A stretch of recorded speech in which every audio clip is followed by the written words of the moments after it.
bersyukur kepadamu Tuhan. Buat kebaikan-Mu Bapa yang begitu besar untuk kami. Kau begitu mengasihi kami Tuhan.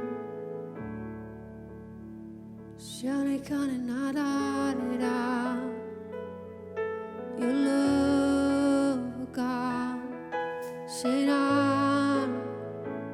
kasih-Mu Tuhan, lingkupi kami, penuhi kami. Engkau Allah yang setia, Engkau Allah yang selalu mengasihi, selalu menyertai.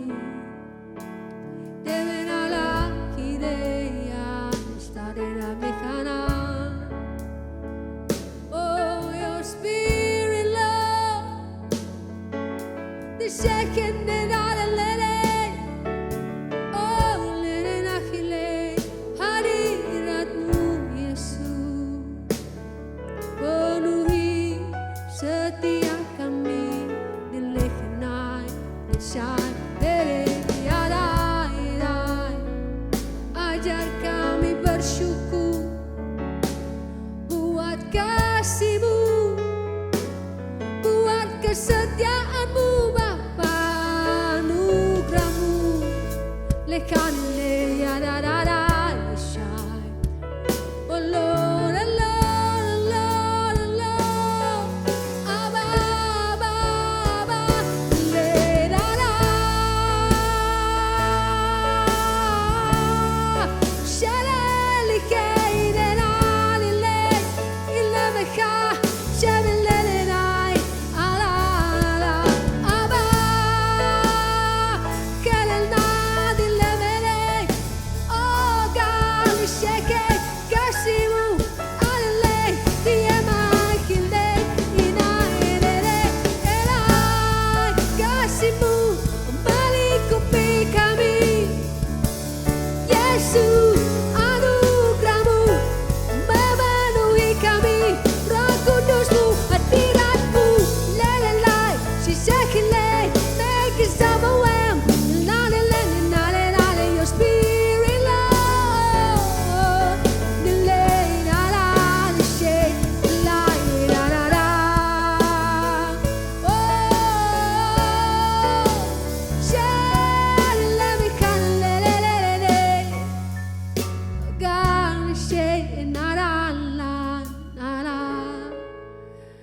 Terima kasih Tuhan karena Engkau begitu mengasihi kami.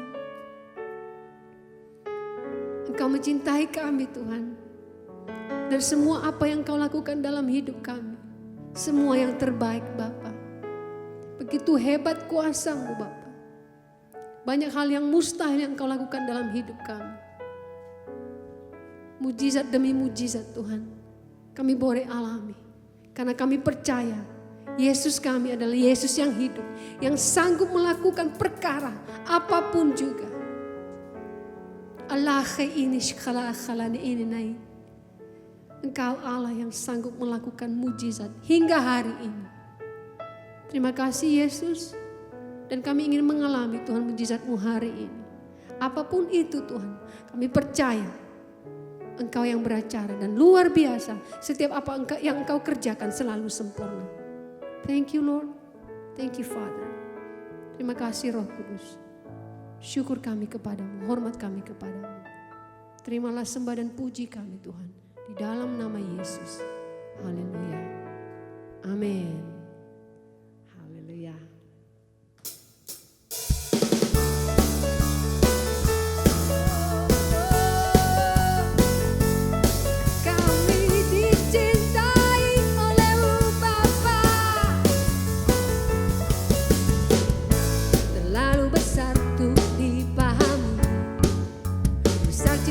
Bagiku sangat mustahil untuk diselami. Hebat kuasanya bagiku, cintanya besar, kasihnya lebar, kuasanya besar bagiku. Cintanya besar, kasihnya lebar, yang maha besar bagiku. Ku dicintai, dianugerahi.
berkuasa berjaya untuk selamanya.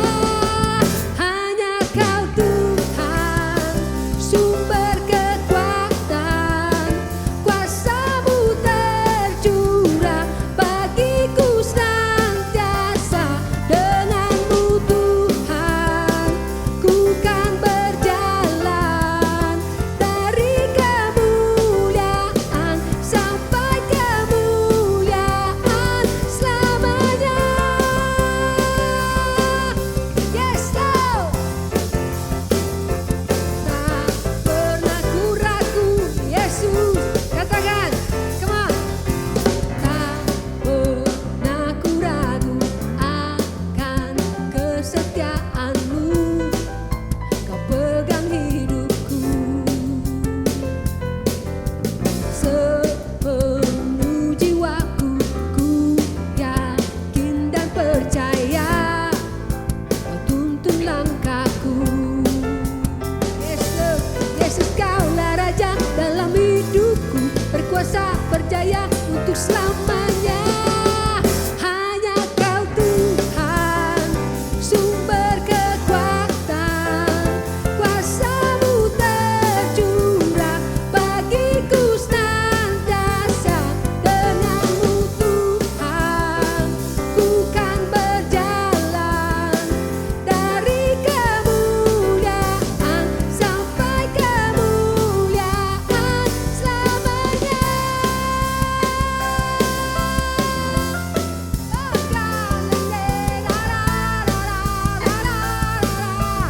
Hey, Yesus, Yesus Kaulah Raja dalam hidupku, berkuasa berjaya untuk selamanya. Yesus Kaulah Raja dalam hidupku, berkuasa berjaya untuk selamanya. Hanya Kau Tuhan, sumber kekuatan, kuasa-Mu tercurah bagiku senantiasa. Dengan-Mu Tuhan, ku kan berjalan dari kemuliaan sampai kemuliaan selamanya.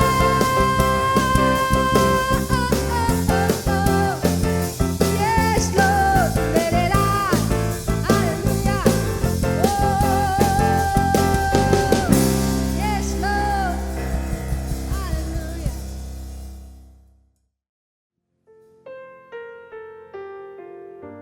Ya Tuhan, You're faithful God.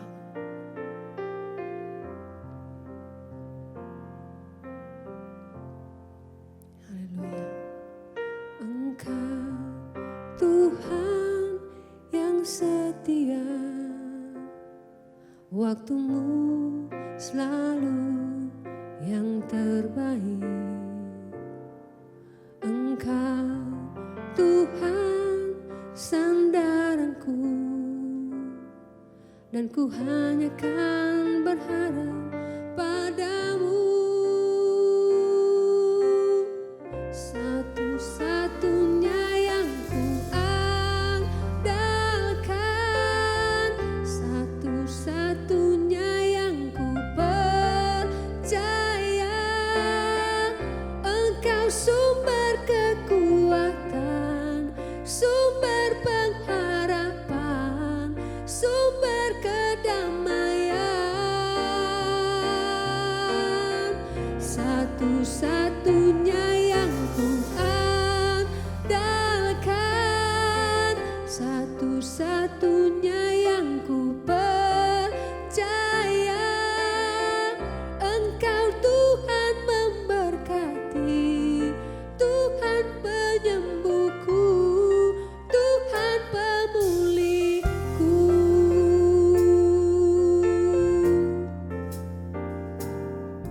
Engkau Tuhan yang setia, waktu-Mu selalu yang terbaik. Engkau Tuhan sandaranku, dan ku hanya kan berharap padamu.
We sing hallelujah.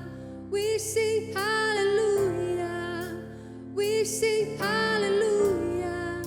The Lamb is overcome. We sing hallelujah. We sing hallelujah. We sing hallelujah. The Lamb is overcome. We sing hallelujah. We sing hallelujah. We sing hallelujah. The Lamb is overcome. We sing hallelujah. We sing hallelujah. We sing hallelujah. The Lamb is overcome. Forever He is glorified. Forever He is lifted high. Forever He is risen. He is alive. He is alive. Forever He is glorified. Forever He is lifted high. Forever He is risen. He is alive. He is alive. La la la la la la la la la. Selamanya Engkau dimuliakan, Yesus. Selamanya Engkau ditinggikan, Bapa. Selamanya Engkau dimuliakan. Lelelelelelele. Abaleshe.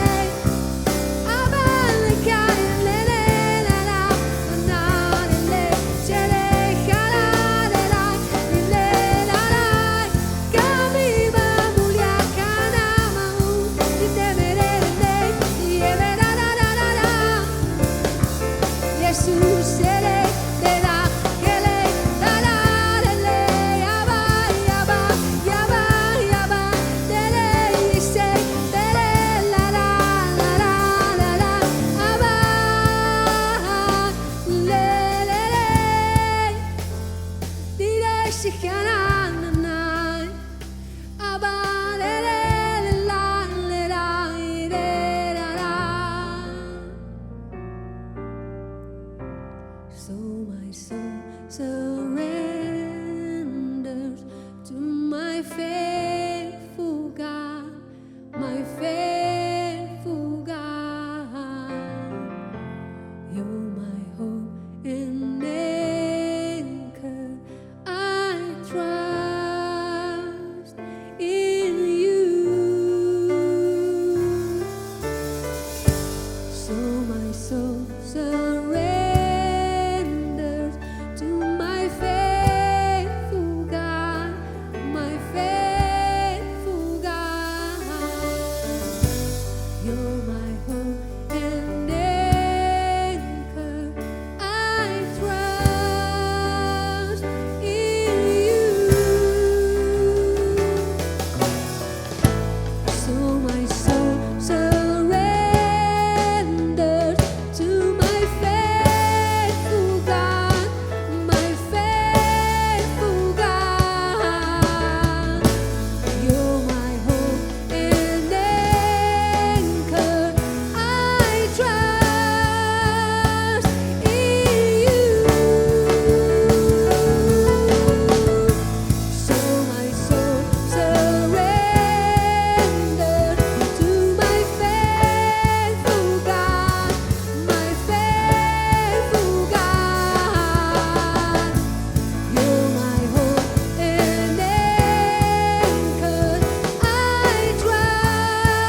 God, we trust in you, oh God. Kami percaya hanya kepadamu Tuhan. Engkau Allah yang setia. Engkau Allah yang selalu baik bagi kami. Engkau kota benteng kami Tuhan. Kekuatan kami datang daripadamu. Pengharapan kami ada di dalam-Mu. Terima kasih Tuhan buat perlindungan dan pernyataan-Mu dalam hidup kami. Engkau menyatakan kasih-Mu kepada kami setiap hari. Dan penyertaan-Mu Tuhan begitu luar biasa. Terima kasih Yesus. Bahwa Engkau selalu melindungi kami, memberkati kami. Keluarga kami ada dalam tangan-Mu Tuhan. Anak-anak kami Tuhan ada dalam tangan-Mu. Pekerjaan kami Tuhan ada dalam tangan-Mu. Semua Tuhan ada di bawah kehendak-Mu, di bawah perlindungan-Mu. Terima kasih Yesus Tuhan buat hari ini. Biarlah firman hari ini juga Tuhan menjadi kekuatan bagi kami. Bertumbuh di dalam hidup kami. Dan Engkau berkati Tuhan persembahan yang akan kami berikan. Karena tidak ada benih yang sia-sia Tuhan. Semua akan bertumbuh karena kami memberinya dengan ketulusan hati kami. Demi kemuliaan nama Tuhan. Terima kasih Bapa, segala kemuliaan hanya bagi nama-Mu. Engkau Allah yang kami sembah selamanya. Di dalam nama Yesus kami berdoa dan mengucap syukur, haleluya. Amin.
Hope Community Church News.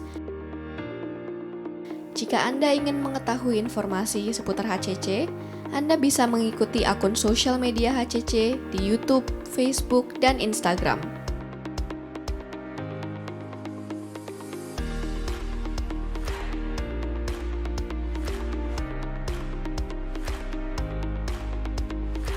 Disi minggu ini berjalan sesuai dengan jadwal disi masing-masing via Zoom.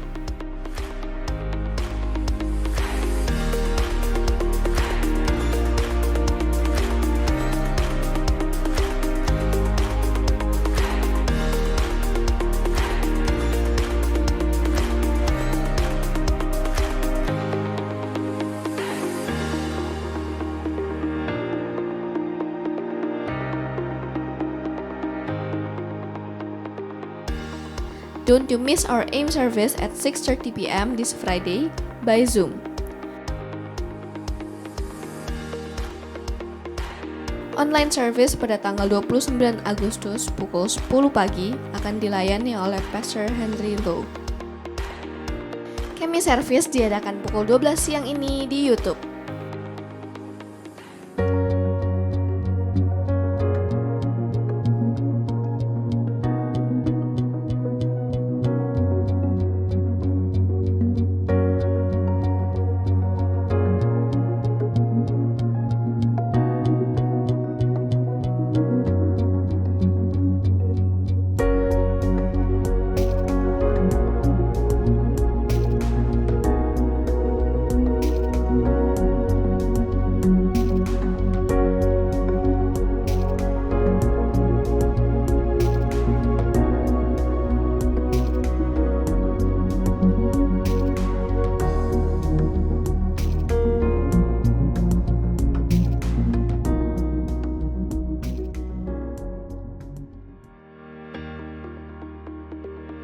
Demikian HCC News minggu ini. Tuhan Yesus memberkati. Shalom Bapak Ibu, saudara yang saya kasihi dalam Tuhan, jemaat yang saya kasihi. Kita bersyukur ya bahwa hari ini kita kembali bisa bertemu. Dan ini merupakan hal yang sangat baik saudara, kita bisa beribadah walaupun memang secara online. Tetapi saya sangat percaya bahwa di dalam ibadah online pun Tuhan bisa hadir ketika Anda memberikan respon yang benar tentang firman Tuhan. Mari sama-sama kita berdoa saudaraku. Bapa, kami bersyukur sebab Tuhan pelihara kami. Kami bersyukur Tuhan karena kebaikan-Mu tidak pernah habis dalam hidup kami. Biarlah Tuhan pada pagi hari ini kami bisa mendengar firman-Mu. Kami sungguh-sungguh Tuhan memfokuskan pikiran kami dan hati kami untuk beribadah kepada Tuhan. Dan Tuhan, kami berdoa supaya firman ini jadi rema bagi kami, mengingatkan kami, menegur kami. Dan biarlah kalau itu membawa kami pada perubahan, biarlah kami hidupi Tuhan di dalam Engkau. Terima kasih urapi hamba-Mu, supaya apa yang hamba sampaikan jadi berkat, dan biarlah segala kemuliaan, pujian, dan hormat kami kembalikan hanya untuk Tuhan. Di dalam nama Yesus sama-sama kita katakan, amin. Ya Bapak Ibu Saudara, kita akan bicara tentang satu tema yang saya beri judul Art of Relationship. Seni membangun hubungan. Kenapa ini penting? Karena hubungan itu adalah salah satu hal yang paling utama dan paling penting dalam hidup manusia. Hubungan itu yang menentukan identitas kita. Ketika seorang baby lahir, dia tidak punya nama. Tapi karena dia punya orang tuanya memberikan dia nama. Memberikan dia identitas. Dan hubungan itu saudara, melalui hubungan kita menemukan makna hidup. Kita bisa berbagi, kita bisa menolong sesama kita bisa hidup dalam komunitas. Dan itu memberikan kepuasan. Tidak pernah ada orang yang puas hidup sendiri saudara di dunia ini. Tapi dia puas ketika hidupnya bermakna. Dia mengerti tujuan hidupnya, panggilan hidupnya, dan dia menjadi berkat saudara. Ya, makanya saudara, kebahagiaan itu datangnya dari hubungan. Tetapi hubungan seperti apa dulu saudara? Ya, hubungan seperti apa dulu? Hubungan yang dalam. Memang saudara, hubungan yang dalam itu berpotensi melukai. Tetapi juga berpotensi memberikan kita kebahagiaan. Bukan berarti bahwa, karena hubungan itu bisa melukai saya, makanya saya menghindari hubungan. Kalau begitu, Anda belum sembuh. Ya, di dalam hubunganlah saudara, kita bisa mengalami Tuhan dalam hidup kita. Dan kedalaman itu harus kita bangun. Karena dalam hubungan yang dalamlah seseorang bisa diubah. Hubungan yang dalamlah hidup kita bisa terbentuk. Dan hubungan yang dalam ini tidak bisa kita lakukan hanya satu sisi aja. Saya hanya mau dengan si A saja. Ya, tidak bisa saudara. Karena kita makhluk sosial. Minimal ada 3 sebenarnya. Hubungan yang dalam itu kita bangun. Pertama dengan Tuhan, yang kedua dengan keluarga, yang ketiga dengan orang lain saudaraku. Ya. Dan hubungan yang dalam ini haruslah menjadi yang utama yang kita pikirkan. Terutama dengan Tuhan. Karena kalau tidak saudara, maka kita akan hanya sekedar mengenakan jubah agama. Hubungan yang di permukaan itu sangat besar potensinya berisikan kemunafikan dan basa-basi. Tapi hubungan yang dalam saudara itu seperti dari hati ke hati saudara. Anda bisa bayangkan kalau di dalam rumah tangga saudara, dalam keluarga saudara, yang ada hanya hubungan-hubungan dangkal. Atau Anda berteman dengan seseorang yang ada hanya hubungan dangkal, saudara. Maka Anda tidak bisa menyerap nilai-nilainya dalam hidupmu. Dia juga tidak bisa menyerap nilai-nilai hidup saudara. Dan hubungan itu tidak akan kemana-mana. Jadi Anda wasting time. Anda buang waktu. Tetapi kalau kita bisa menemukan orang-orang yang kita bisa bangun, saudara, dalam kedalaman, Dengan Tuhan kita bangun dalam kedalaman. Dengan keluarga kita bangun dalam kedalaman, saudara. Dengan seseorang atau orang lain dalam komunitas kita, keluarga rohani, kita bangun dalam kedalaman. Itu powerful luar biasa, saudaraku. Tetapi saudara, supaya kita ini jangan menjadi kecewa di dalam hubungan-hubungan kita, saudara, maka kita harus berhati-hati memang. Ya. Di dalam 1 Yohanes pasal 4 ayat 20 dikatakan begini, jikalau seseorang berkata, aku mengasihi Allah, dan ia membenci saudaranya, perhatikan saudara, maka ia adalah pendusta. Karena barang siapa tidak mengasihi saudaranya yang dilihatnya, tidak mungkin mengasihi Allah yang tidak dilihatnya. Jadi adalah sebuah kebohongan kalau dia berkata, saya mengasihi Tuhan. Tetapi hubungan-hubungan yang ada ini adalah hubungan yang dangkal aja. Saya mengasihi Tuhan, tetapi saya dengan keluarga saya hanya sekedar sebuah kewajiban. Dikatakan apa? Kamu bohong kalau kamu bilang mengasihi Tuhan. Kalau kamu mengasihi Tuhan, saudara, maka kamu juga mengasihi secara dalam keluargamu. Mengasihi secara dalam orang-orang yang Tuhan percayakan dalam hidupmu. Ya, potensi memang ada, saudaraku. Tapi kita harus bisa mengerti. Kalau Anda menguasai seni membangun hubungan, maka saudara, Anda akan melihat hubungan itu berkembang. Bukankah sebuah kesenangan dan sukacita kalau hubungan yang kita bangun itu bisa berkembang? Orang tua dengan anak-anaknya, ya anak-anak dengan orang tuanya, kita dengan Tuhan, Tuhan dengan kita, saudara, kemudian kita dengan suami istri, kita dengan komunitas kita. Tetapi saudara, minimal ada 4 unsur yang kita harus bisa bangun. Ya, yang pertama itu meluangkan waktu, keterbukaan, penerimaan, dan menolak penghakiman. Nah, kenapa saya bahas ini, saudara? Karena 4 unsur ini telah dikerjakan oleh Yesus secara begitu baiknya, saudaraku. Yesus adalah pribadi yang bisa menggunakan 4 unsur ini dengan begitu cantik. Itulah sebabnya saya beri judul hari ini, seni membangun hubungan yang kita pelajari dari Yesus sendiri. Bagaimana dia membangun hubungan, saudara, dengan menggunakan 4 unsur ini. Dan saya kira ini hal yang kita bisa kerjakan dengan mengikuti teladan Yesus. Yang pertama, saudara, luangkan waktu yang cukup. Kalau saudara ingin membangun hubungan yang baik, Anda ingin menikmati hubungan saudara dengan Tuhan kah, kemudian dengan keluargamu atau dengan orang-orang, Anda harus punya waktu dong.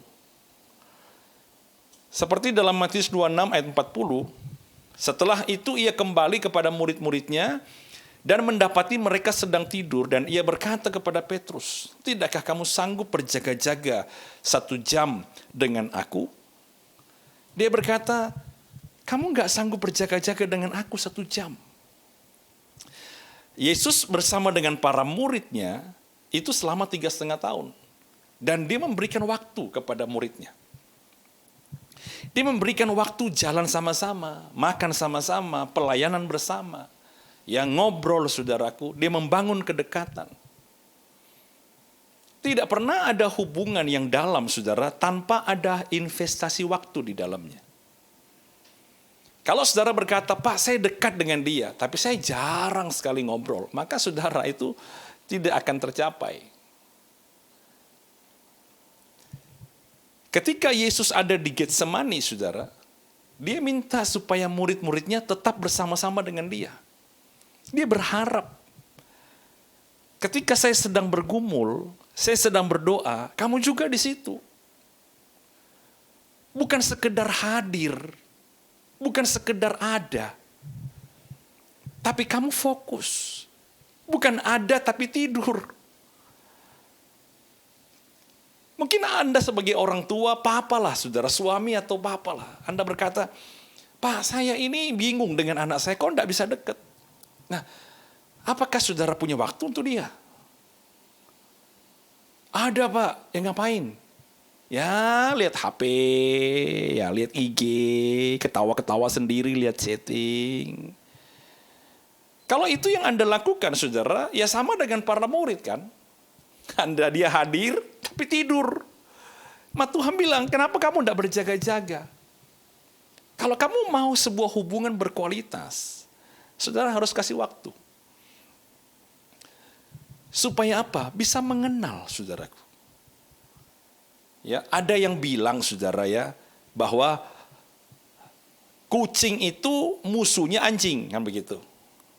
Oh, itu musuh bebuyutan, anjing dan kucing. Tapi saudara bisa lihat beberapa video-video klip, kalau anjing dan kucing itu besarnya bareng, dari kecil sama-sama, jadi sahabat loh.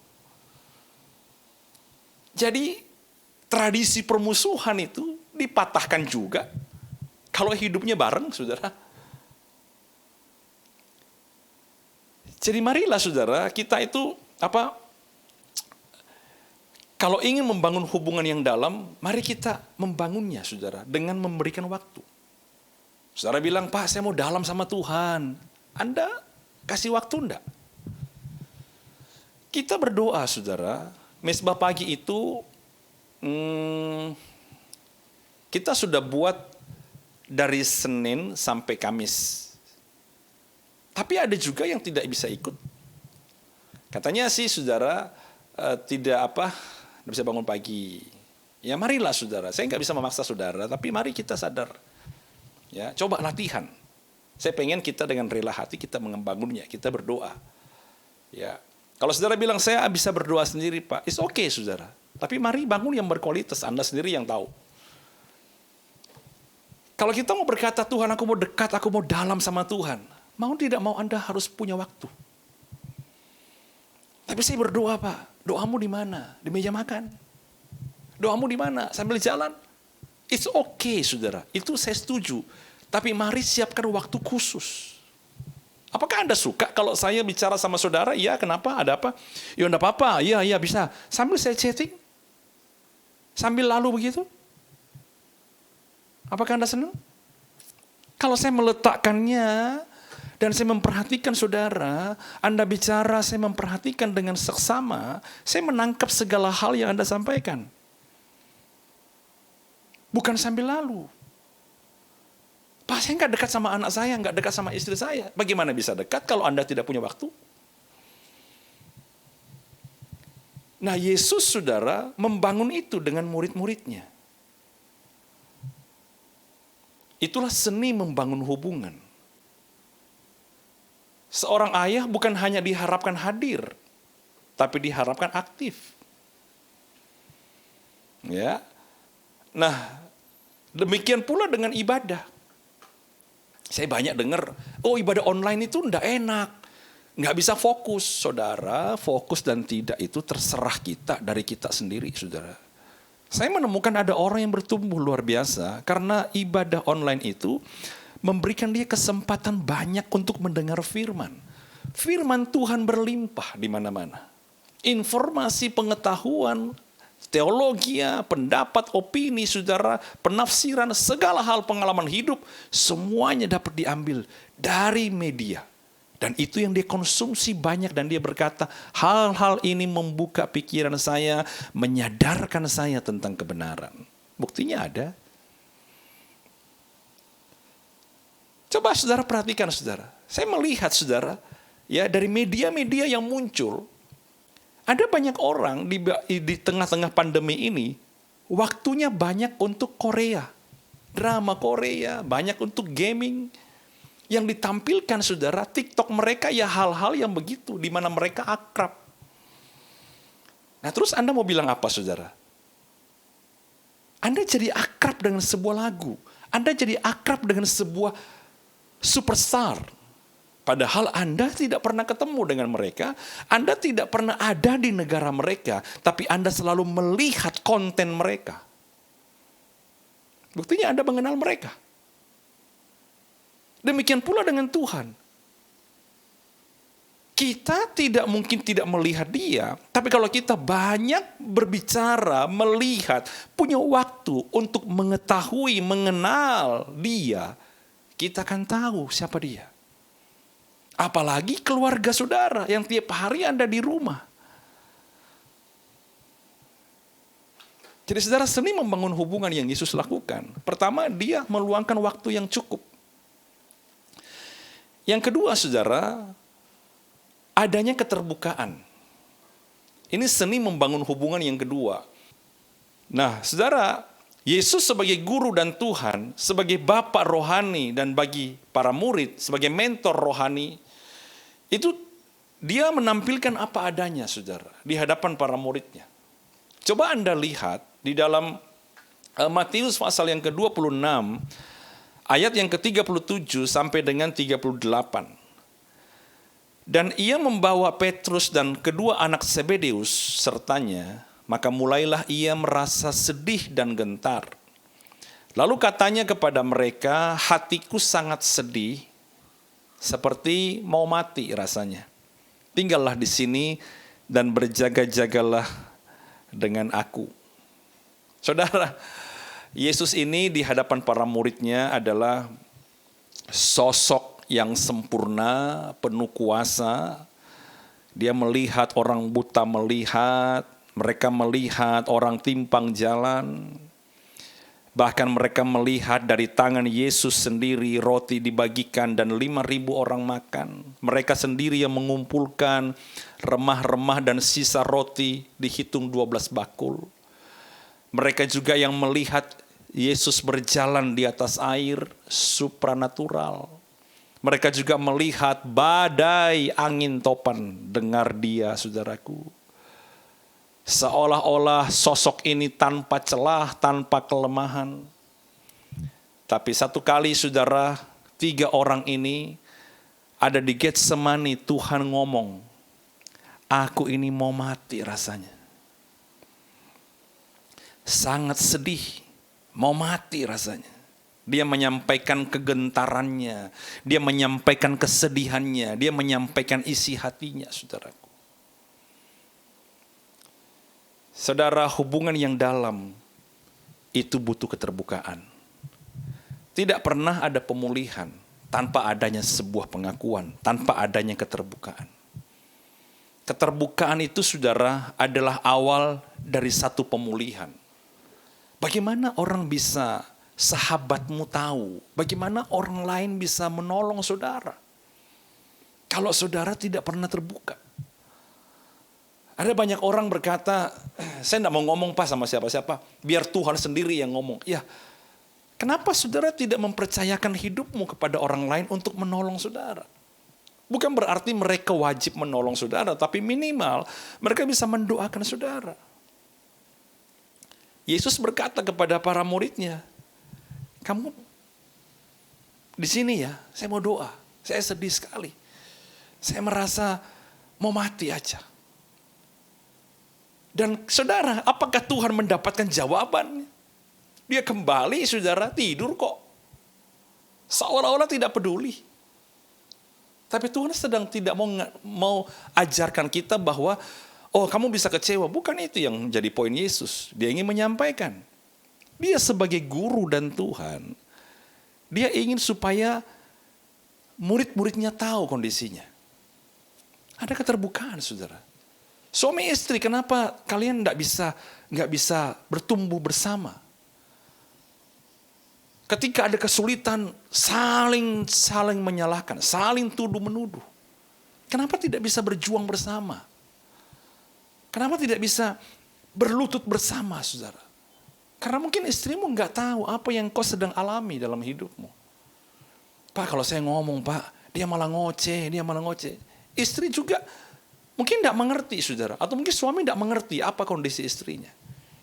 Mari kita belajar, saudara. Mari kita belajar. Inilah, saudara, yang Paulus ajarkan di dalam Efesus pasal 5 ayat 8-9. Dan kita lompat 12 dan 13. Dahulu kamu adalah kegelapan, tetapi sekarang kamu adalah terang di dalam Tuhan.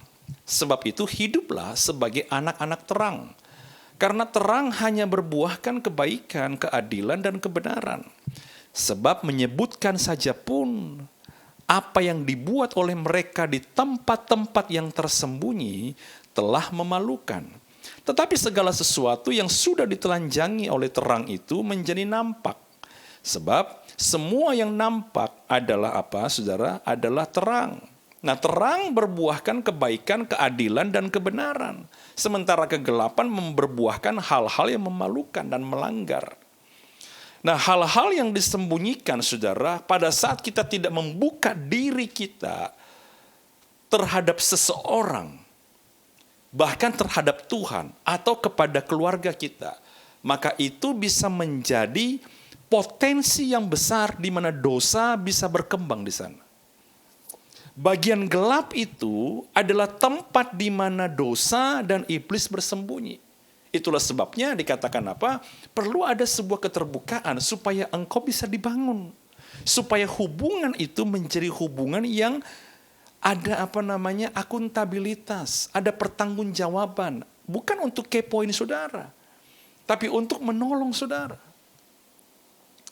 Dokter kan tidak kepo ketika nanya saudara, apakah engkau pusing, apakah engkau ada mual, apakah engkau rasa berkeringat, apakah engkau merasa lelah. Kita kan tidak mungkin berkata, wah dokter kepo nih nanya-nanya saya. Bukan, Anda harus terbuka supaya dia bisa menolong saudara. Ya saya nggak perlu manusia Pak, saya butuh Tuhan. Tuhan mengutus manusia supaya manusia itu diurapi Tuhan oleh Roh Kudus untuk menolong saudara. Saya nggak berkata bahwa ceritakan kepada semua orang. Tidak, berdoalah, pilihlah orang tepat, minimal Anda punya orang sahabat, mentor yang bisa bercerita, Anda bisa cerita dalam keterbukaan kepada mereka, saudara. Karena kalau kita hidup di dalam gelap, saudara, maka itu sangat berbahaya. Itu zona yang berbahaya, di mana iblis bisa di situ. Dan orang yang menyembunyikan banyak hal dalam hidupnya tidak sehat secara emosionalnya. Ya, tapi kalau dia berhasil membuka, mempercayai orang lain, maka dia akan menjadi lebih sehat secara emosional. Dia akan bisa lebih bertumbuh, saudaraku. Bahkan Yakobus berkata, hendaklah kamu saling mengaku dosamu supaya kamu sembuh. Ya, ada hal-hal dalam hidup kita, saudara, di mana kita perlu mengakuinya. Dan kalau kita mengakuinya di dalam Kristus, maka kesembuhan itu bisa datang. Yesus memberikan teladan, contoh kepada kita. Dia adalah guru dan Tuhan, tapi dia menyampaikan kepada muridnya apa yang dia hadapi, persoalan-persoalan hidupnya. Jadi Yesus menggunakan unsur-unsur ini dengan begitu baiknya, saudaraku. Tidak bercerita kepada semua orang. Nah, yang ketiga, saudara, adanya penerimaan. Unsur yang ketiga ini Yesus pakai secara baik sekali, saudara. Ya, kapan, saudara? Dia menemukan para murid ini bukan orang sempurna. Thomas si peragu, si Petrus yang spontanitas, ya, yang gampang sekali berubah. Siapa lagi, saudara? Yudas, pencuri, hanya cari untung saja. Dekat sama pemimpinnya, dekat sama orang karena ingin sesuatu, oportunis. Ya, belum lagi siapa, saudara?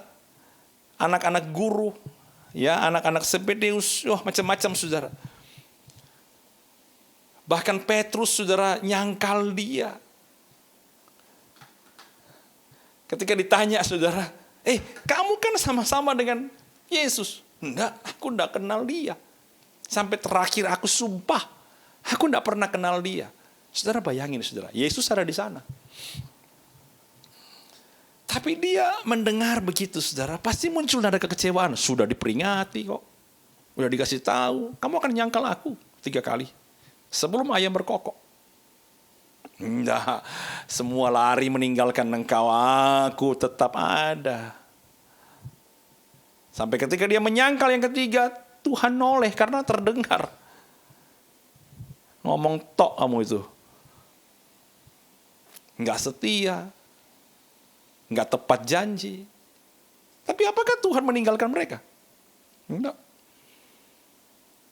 Sampai, saudara, setelah Yesus bangkit dari kematian, dia samperin Petrus. Coba lihat dalam Yohanes pasal 21. Ayat 15, saudara. Sesudah sarapan. Jadi mereka di tepi danau, setelah kebangkitan, murid-murid dipanggil ya, dari perahu, mereka datang ke darat, mereka makan, tanya saudara. Yesus berkata kepada Simon Petrus, Simon anak Yohanes, bukan lagi Petrus saudara, Simon manusia lamamu itu loh keluar lagi. Udah saya kasih nama Petrus, pergi lagi nangkap ikan. Padahal kamu Petrus nangkap penjala manusia. Kamu pergi nangkap ikan kan setelah aku mati. Sekarang aku panggil Simon. Simon itu kayak bulu saudara, ya kayak bambu ditiup angin. Tidak pasti. Anak Yohanes, apakah engkau mengasihi aku lebih daripada mereka ini? Jawab Petrus kepadanya, benar Tuhan, engkau tahu aku mengasihi engkau. Kata Yesus kepadanya, gembalakan domba-dombaku. Saudara, orang kayak begini dipercayakan domba-domba Tuhan. Orang kayak begini dipercaya jadi gembala di Yerusalem. Orang kayak begini dinubuatkan sama Tuhan Yesus, kamu bakal jadi gembala bagi umatku. Gembalakan mereka baik-baik. Itulah wujud kasihmu kepadaku. Dia menerima, saudaraku. Bagaimana bisa kita membangun kedalaman kita dengan Tuhan? Kalau Tuhan aja, keputusan Tuhan aja, kita tidak bisa terima. Kemudian kita ngoceh sama Tuhan, kita ngomel sama Tuhan. Istri yang kau kasih ini Tuhan, merongrong hidupku. Susah saya. Kita dikecewakan oleh pemimpin kita dikecewakan oleh orang lain. Kita tidak terima mereka. Bagaimana bisa kita dibentuk? Yesus mengajar kita hal-hal yang luar biasa, saudara. Anda tidak pernah bisa mengenal seseorang kalau dia menolak. Kalau Anda menolak saya, saudara mau dengar ribuan kali khotbah yang sama atau khotbah seluruh channel kita, Anda mau dengar semua, saudara. Anda tidak akan pernah bisa menerimanya. Anda tidak pernah bisa menemukan mutiara-mutiara firman yang disampaikan. Karena Anda sudah menolak pemberitanya. Bagaimana engkau bisa menyerap nilai-nilai kalau saudara sudah menolak? Itulah sebabnya hubungan tidak pernah pulih. Kenapa butuh orang lain? Saya banyak kali layani keluarga, dia butuh orang lain untuk supaya bicaralah kepada istri saya.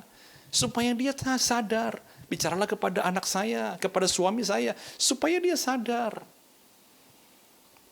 Kenapa saudara? Karena pasangannya sudah menolak dia. Yang dia ngomongin juga tidak benar-benar di mata orang itu. Ya saudara. Nah sama seperti Yesus satu kali kembali ke Nazaret. Dia berkhotbah, orang kagum. Sampai orang bilang, wah luar biasa ini. Beda khotbahnya, beda pengajarannya. Ini siapa? Yesus yang di mana-mana bikin mujizat. Loh dia siapa? Tiba-tiba ada yang bilang, bukankah dia anaknya Yusuf dan Maria?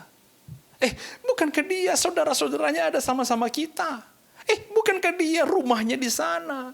Bukankah dia juga orang Nazaret? Mana ada yang baik dari Nazaret? Oh, bukan orang hebat, sama kita. Ditolak saudaraku. Alkitab ngomong. Dalam Matius pasal 13, mereka kecewa karena informasi itu saudara. Oke? Dan menolak dia. Dan berkata kepada mereka, dan Yesus ngomong sama mereka, nabi dihormati di mana-mana.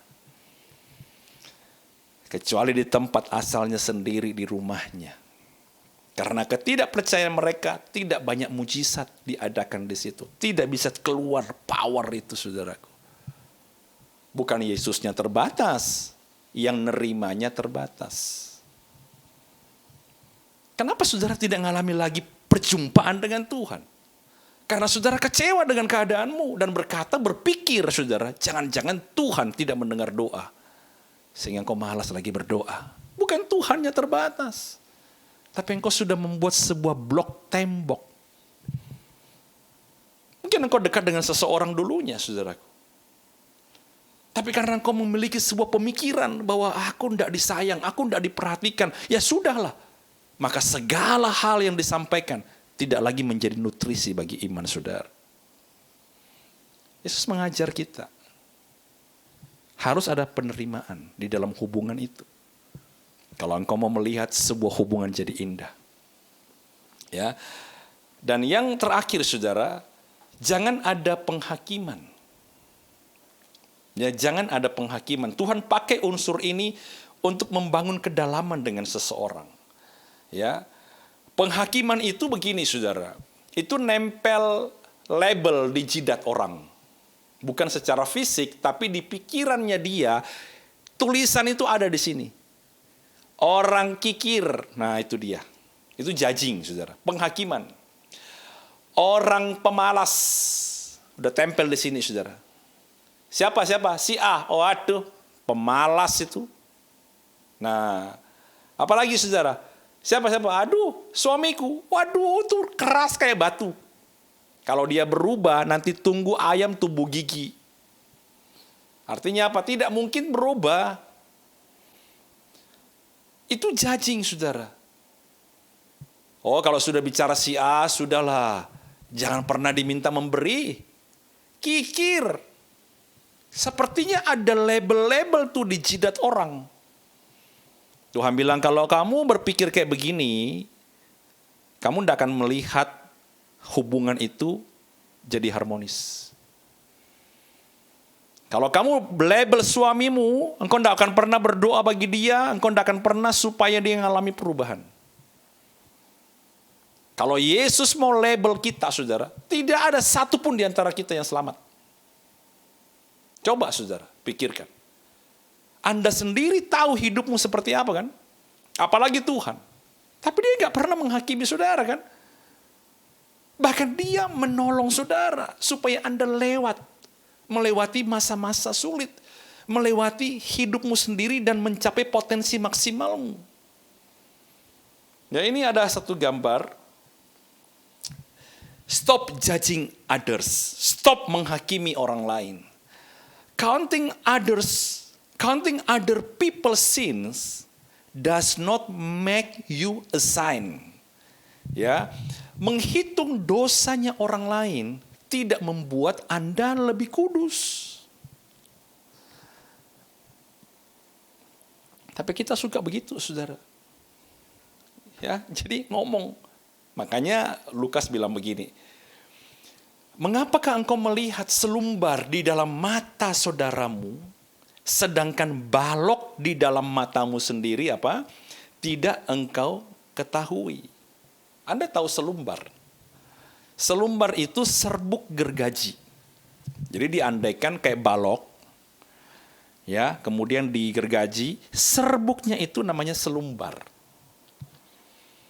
Jadi dibandingkan, kamu lihat serbuknya di mata saudaramu. Oh, tajam sekali tuh mata saudara. Tapi balok, gede begitu saudara, itu tidak pernah dia lihat. Karena balok itu nutup matamu. Yang dilihat itu kekurangan orang, itu roh agamawi saudara. Yang selalu merasa dia lebih baik, itu roh Farisi. Saya mau bilang jujur sama saudara, ketemu dengan orang kayak begitu yang judging terus saudara, tidak ada yang nyaman. Dan itu tidak baik. Anda harus berubah. Anda harus berubah. Bukankah kasih mempercayai segala sesuatu, menerima segala sesuatu, menutupi banyak dosa. Jadi saudara, mari kita belajar saudara, untuk jangan menghakimi orang lain. Kalau saudara bisa menggunakan unsur-unsur ini, saudara, seperti yang Yesus ajarkan, ya, dia bermain begitu cantik, menggunakan unsur-unsur ini, saudara, maka hubungan-hubungan yang ada akan bisa lebih baik. Hubungan-hubungan yang ada akan bisa menjadi berkat. Hubungan-hubungan yang ada akan bisa berkembang. Tidak berjalan di tempat dari tahun ke tahun. Yang tidak mengalami perubahan, yang tidak ada hasilnya, nanti lama-lama Anda capek. Setelah Anda capek, saudara, keputusan-keputusan salah akan banyak bermunculan. Ya. Satu kali Tuhan bertemu dengan seorang wanita yang mau dilempari batu, saudara.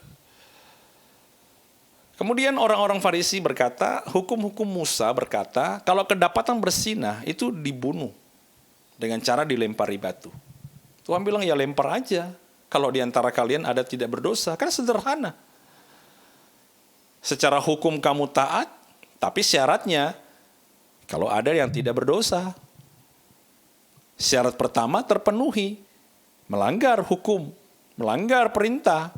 Syarat kedua tidak terpenuhi. Kenapa? Semua berdosa. Kamu mau lempari orang berdosa padahal kamu juga pendosa? Tuhan membuka mata mereka, saudara. Supaya orang-orang ini melihat, jangan menghakimi. Penghakiman itu milik Tuhan. Yang namanya manusia itu masih hidup. Tidak bisa kita berkata, hebat nih di atas. Nanti bisa-bisa dia jatuh. Kamu sudah di bawah, bakal mati di situ terus. Karena dia masih hidup, proses Tuhan bisa mengangkat dia. Jangan jadi hakim. Jangan label orang ketika di bawah. Setiap perkataan itu tidak bisa ditarik kembali loh. Pikir dulu sebelum ngomong. Kalaupun ada yang salah, doakan saja. Kenapa saudara? Anda juga manusia, bisa jatuh. Makanya saudara ketika mereka semua pergi, Tuhan ngomong sama wanita ini. Dalam Yohanes 8 ayat 10. Hai perempuan, di mana mereka? Tidak adakah seorang yang menghukum engkau? Tidak ada Tuhan. Lalu kata Yesus, aku pun tidak menghukum engkau. Pergilah, jangan berbuat dosa lagi. Mulai dari sekarang. Apa fungsi dari penghukuman? Apa fungsi daripada sebuah disiplin? Pertobatan kan? Apakah penghakiman menghasilkan pertobatan? Tidak saudara. Penghakiman membuang orang. Penghakiman memotong seseorang dari kasih karunia. Penghakiman menghalangi orang untuk menerima kebaikan Tuhan. Pak, supaya dia sadar, supaya dia bertobat, supaya dia kapok. Saudara, itu pikiran kita. Buktinya Tuhan tidak menghakimi dia. Kamu sudah tahu salah? Iya. Kamu tahu apa yang kamu lakukan? Iya. Kamu mau bertobat? Iya, ya lakukanlah. Ini yang Yesus pakai, saudara. Jadi 4 unsur ini Tuhan pakai, saudara. Dan dia memainkannya dengan begitu cantik. Sampai saya menyebutnya sebagai seni. Seni membangun hubungan.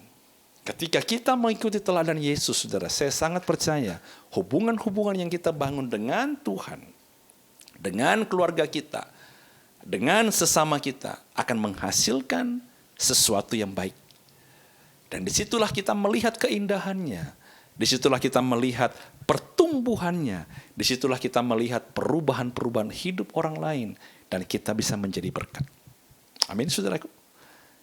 Mari saudaraku datang sama Tuhan pada pagi hari ini. Saya percaya ini akan menjadi kekuatan bagi kita. Membuat kita semakin lagi mengerti, saudara. Tutup mata kita, datang kepada Tuhan. Tuhan Yesus, terima kasih Tuhan karena Engkau mengajar kami seni membangun hubungan. Seringkali karena ego kami Tuhan, karena kedagingan kami, karena kepentingan kami Tuhan, kami lupa menerapkan apa yang sudah Engkau ajarkan. Tapi hari ini Tuhan kami ingin bertobat dari jalan-jalan kami. Kami ingin bertobat Tuhan dari kesibukan-kesibukan kami yang tidak seimbang. Dan kami lupa untuk menyediakan waktu untuk Tuhan. Kami sibuk dengan apa yang kami pikir baik. Tapi kami tidak pernah memikirkan apa yang Kau kehendaki Tuhan. Kami tertidur Tuhan, sementara Tuhan sedang berdoa. Ampuni kami Tuhan, ampuni kami. Ampuni kami Tuhan kalau kami selama ini tertutup dan menyembunyikan banyak hal dalam hidup kami di tempat-tempat gelap. Sehingga dosa telah menggerogoti kami sedikit demi sedikit. Ampuni kami Tuhan. Ampuni kami kalau kami selalu menolak Tuhan orang-orang yang tidak sesuai dengan kami. Kami tidak bisa menerima kekurangan. Kami tidak bisa menerima perbedaan. Ampuni kami Tuhan. Karena kami tidak bisa menjadi berkat. Kami hanya menjadi berkat bagi orang-orang yang kami pilih. Tapi kami tidak bisa menjadi berkat untuk orang-orang yang Tuhan tunjukkan. Dan ampuni kami Tuhan kalau mulut kami, bibir kami, pikiran kami selalu menghakimi seperti orang-orang Farisi. Kami memberi label kepada setiap orang dan hari ini kami bertobat. Ampuni kami Tuhan kalau kami menghakimi istri kami, menghakimi suami kami Tuhan. Itulah sebabnya kami tidak melihat perubahan mereka. Kami tidak pernah bersyukur untuk perubahan mereka Tuhan. Tapi hari ini Tuhan Kau mengajar kami tentang seni membangun hubungan. Biarlah kami mendapatkan sesuatu yang baik hari ini. Kami praktekkan dalam hidup kami Tuhan. Hamba berdoa di dalam nama Yesus. Untuk setiap keluarga. Demi keluarga Tuhan. Suami, istri dan anak-anak. Untuk setiap pribadi lepas pribadi. Biarlah kami Tuhan menjadi pelaku-pelaku firman. Supaya firman hari ini Tuhan benar-benar menjadi daging dalam hidup kami.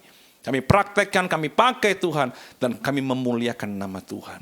Terima kasih Tuhan, kami bersyukur kepadamu Tuhan. Kami bersyukur kepadamu Tuhan.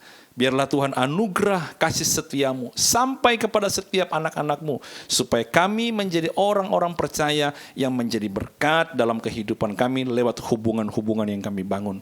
Hamba bersyukur kepada Tuhan dan biarlah hamba berdoa supaya kebaikan Tuhan, kasih karunia, dan perlindungan dan pemeliharaan Tuhan terus ada dalam kehidupan kami. Dan terus membawa kami untuk menjadi berkat dimanapun kami ada Tuhan. Dan biarlah kami terima di dalam nama Tuhan Yesus Kristus. Kami bersyukur Tuhan untuk segala kebaikan-Mu Tuhan. Di dalam nama Bapa, Anak dan Roh Kudus, ialah di dalam nama Tuhan Yesus Kristus. Sama-sama kita katakan amin. Puji Tuhan saudaraku, senang sekali bisa jadi berkat buat saudara. Biarlah ini menjadi kekuatan dan kita tidak hanya mendengar, tapi kita juga menjadi pelaku-pelaku firman. Tuhan memberkati.